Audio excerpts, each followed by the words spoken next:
কিয়ামতের ময়দানে 5টা প্রশ্ন করা হবে। এই 5টা প্রশ্নের উত্তর না দিয়ে কোনো বনি আদম পাই নাড়াতে পারবে না।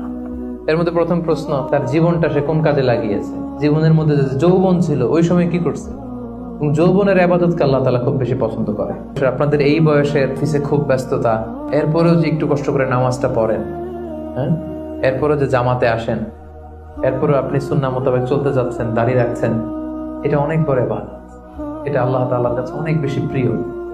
এই জন্য যৌবনটাকে যেন আমরা কাজে লাগাই। প্রিয় ভাই, সাধারণত যুবক ধরা হয় কোন বয়স থেকে কোন বয়সে, লেটস সে 20 থেকে 40, তাই না?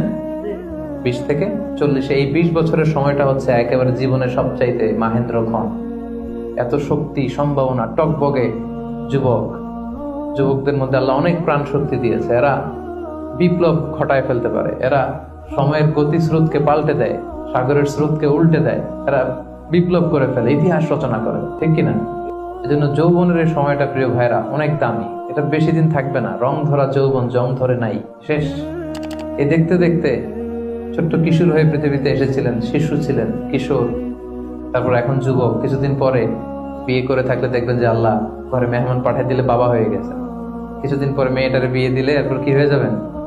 শ্বশুর হয়ে যাবেন, এরপরে নানা হয়ে যাবেন, দাদা হয়ে যাবেন। এই তো জীবন। This is the circle of life. রং ধরা যৌবন জং ধরে শেষ। এটা থাকে না খুব বেশি দিন। এই জন্য এই যৌবনের এই সময়টাকে যারা আল্লাহর ইবাদতে তারা কাটিয়েছে, তাদেরকে আল্লাহ তাআলা আরশের নিচে ছায়া দিবেন।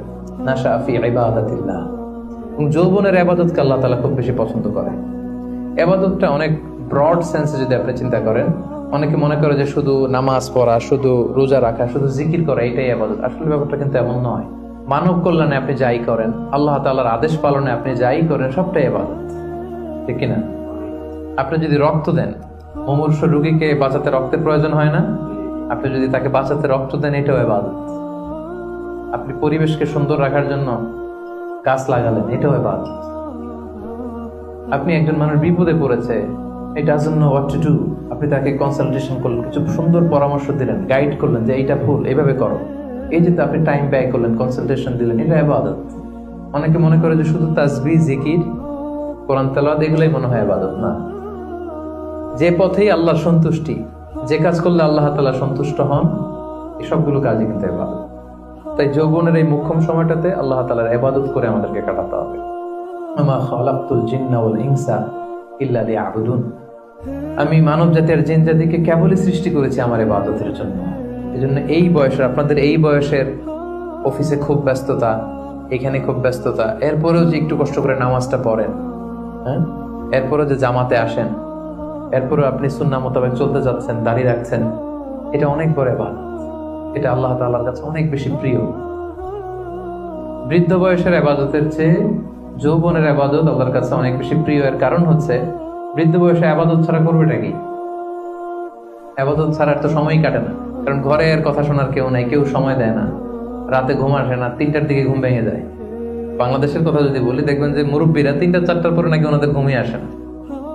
তো অজু করে ইমাম সাহেবের 1 ঘন্টা আগে আসে মসজিদে ফজর পড়তে। ইমাম সাহেব দেরি করলো কেন, মুয়াজ্জিন দেরি করলো কেন, ওনারা এটা বলে। কারণ ওই যে ঘুম আসে না, কি করবে? তখন তার ইবাদত করা ছাড়া সময়ই কাটে না।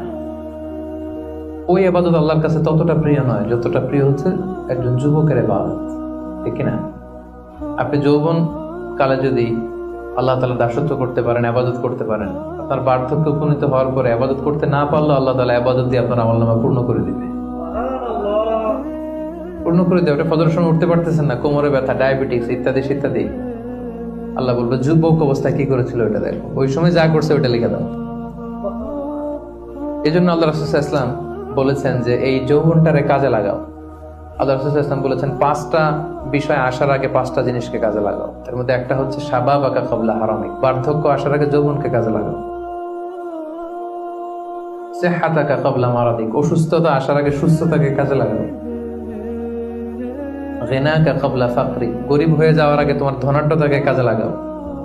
ফারাগাকা ক্বাবলা শুগলি, ব্যস্ত হয়ে যাওয়ার আগে অবসরটারে কাজে লাগাও। হায়াতাকা ক্বাবলা মাউতিক, মৃত্যু আসার আগে জীবনটারে কাজে লাগাও।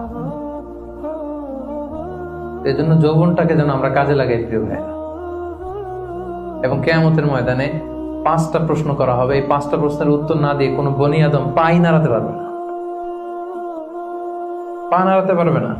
এর মধ্যে প্রথম প্রশ্ন, আন হায়াতিহি ফিমা আফনা, তার জীবনটা সে কোন কাজে লাগিয়েছে। ও আন শাবাবিহি ফিমা আবলা, জীবনের মধ্যে যে যৌবন ছিল ওই সময় কি করছে, ওই সময় কি ইসলামের বিরুদ্ধে তার কাজ করেছে, হারাম কাজগুলোতে সময় ব্যয় করেছে, হারাম ব্যবসা করেছে, হারামের সাথে সম্পৃক্ত ছিল, ইসলাম বিরোধী গোষ্ঠীর সাথে সম্পৃক্ত ছিল। আপনাকে জিজ্ঞেস করা